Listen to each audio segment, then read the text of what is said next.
To the weekly recap. I'm Matt Wacker. Memorial Day means barbecues, pool parties, and the traditional start of summer. More importantly, it's a time to remember the men and women who have fallen in service to our country. World War II veteran Wilburn Rowden still lives in his own home in Jefferson City, where he recently welcomed Leanne for a visit.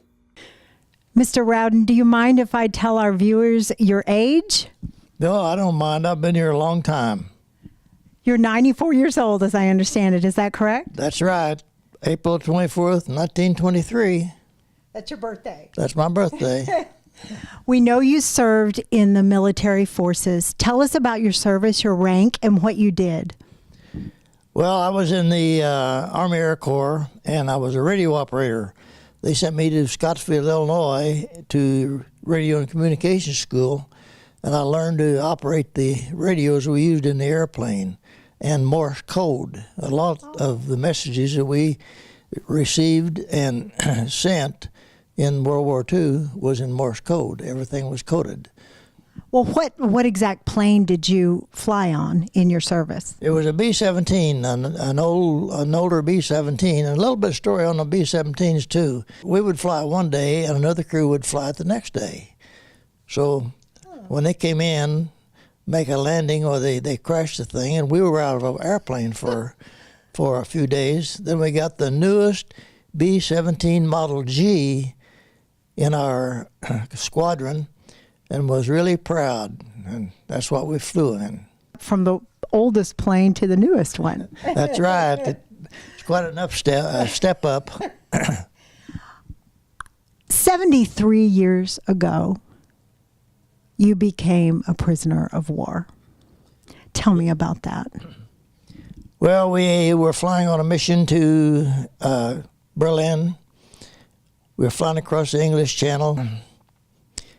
We got hit before we got there. We were supposed to pick up our P-51s to take us in over the target, so the pilot notified all the crew members to let him know the first time we see the P-51s. One of the crew members called up momentarily. He said, "There's our P-51s at 12 o'clock high.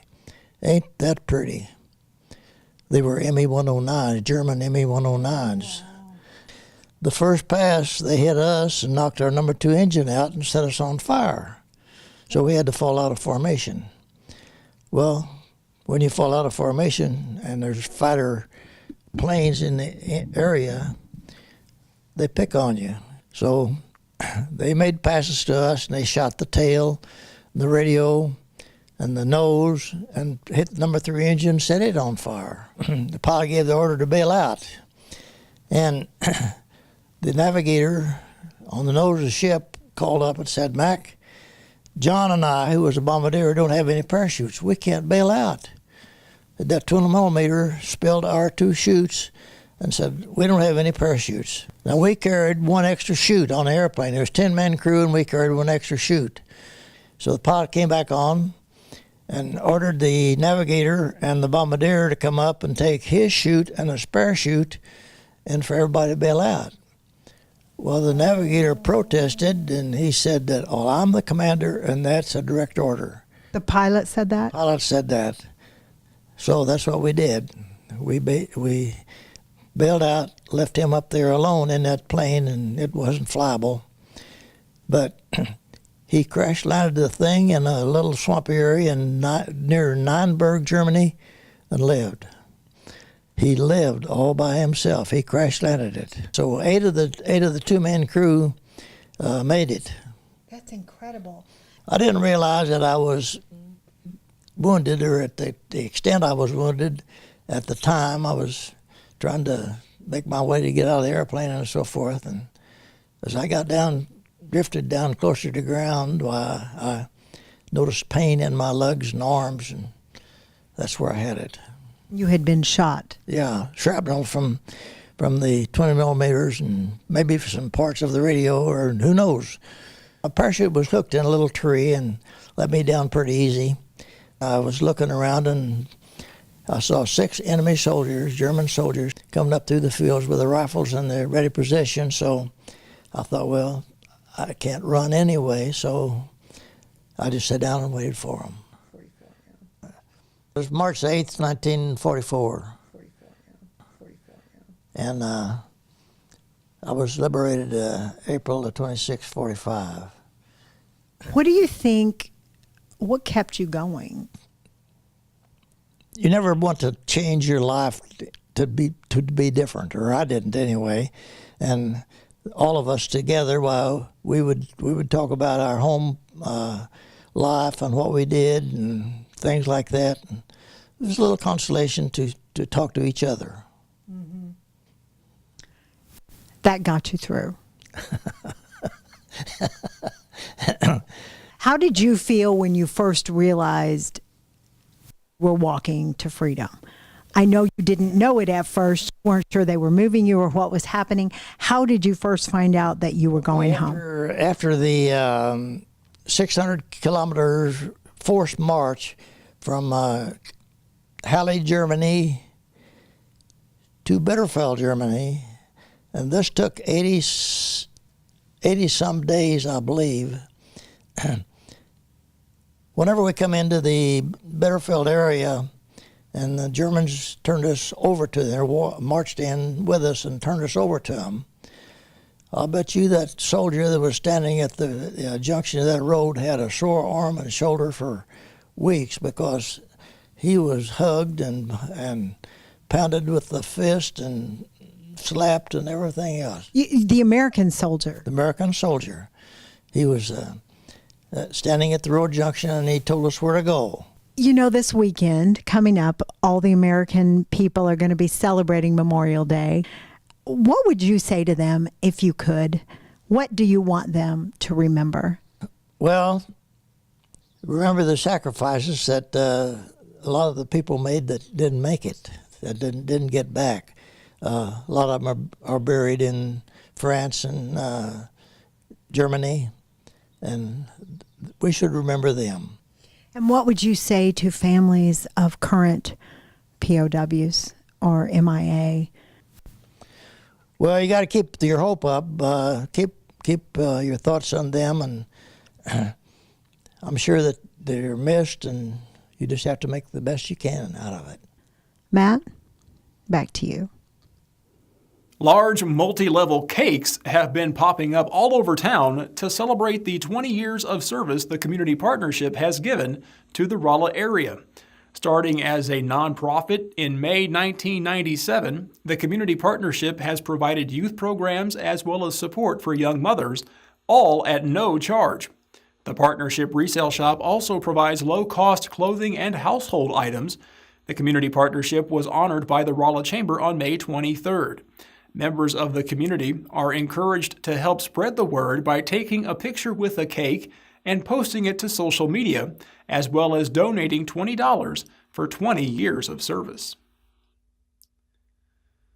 Congressman Jason Smith congratulated Congressional Art Competition finalists and announced the winner during a reception at Mineral Area College on May 20th. Salem High School's Michaela Cahill won with her mosaic of a young girl entitled Reflections of Youth. The winning piece will be displayed in the U.S. Capitol for a full year. Michaela will receive 2 round-trip tickets to Washington, D.C. to attend a reception with other art competition winners from across the country. The Department of Agriculture has announced that 11 counties in Missouri have been designated as natural disaster areas due to damage caused by flooding from last month's storms. The affected counties all lie on Missouri's southern border. Farmers and other agricultural producers residing in this disaster zone are eligible for low-interest emergency loans from the USDA's Farm Service Agency. To qualify, one must have suffered actual physical loss that was essential to the successful operation of the farm. Interested parties are encouraged to visit fsa.usda.gov for more information. A Thayer author was recently honored for her work. Amber SCHAMEL has been awarded the 2017 Book of the Year Award for Historical Fiction by the Christian Small Publisher Association. SCHAMEL's book, Dawn of Liberty, is a collection of short stories following Samuel Adams during the events surrounding the signing of the Declaration of Independence. The book has received rave reviews and is now an award winner. A Bourbon man was arrested on May 7th for alleged domestic assault. 52-year-old Danny Gumpenberger has been charged after allegedly striking his girlfriend with a frying pan. Gumpenberger was also arrested in early March for third-degree domestic assault and posted bond in April. Bail is set at $12,000. A car chase took place in Howell County on May 20th. According to authorities, a vehicle barreled through West Plains via Highway 63, crossing the median at one point to avoid spike strips. The pursuit continued until the city limits on Highway 160 before being called off. The driver was later found and taken to the Howell County Jail, where he now awaits formal charges. Graduations are still going strong around Missouri. The MSU campus in West Plains held its commencement on May 20th, during which 257 students walked across the stage. The threat of severe weather pushed exercises indoors at Salem. Our crew was there last Friday night for the 132nd graduating class in that school's history. Sullivan High School celebrated its seniors on May 19th also with a class of 155. Finally, news from the "Yeah, it's apparently becoming a thing" department. A practice is growing for all you lonely hearts out there.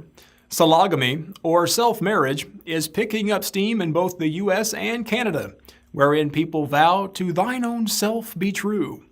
37-year-old Brooklynite ERIKA Anderson married herself last spring, thus creating the new viral trend and spurring companies to take full advantage. There now exists self-marriage ceremony kits, complete with wedding band, daily affirmation cards, and ready-made vows. Daily affirmation cards? That sounds okay. Well, I had a terrific show today because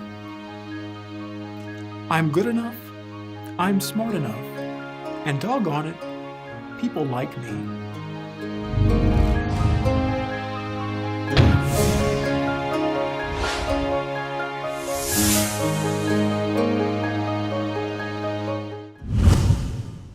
The Weekly Recap is brought to you by Price Chopper, Cooking from Scratch, the Travers Automotive Group, the UPS Store of Rolla, Beck Motors of Owensville, Bayer Dodge of West Plains, Hanging by a Thread, Mimi's Home Helpers, and Tailor Your Insurance.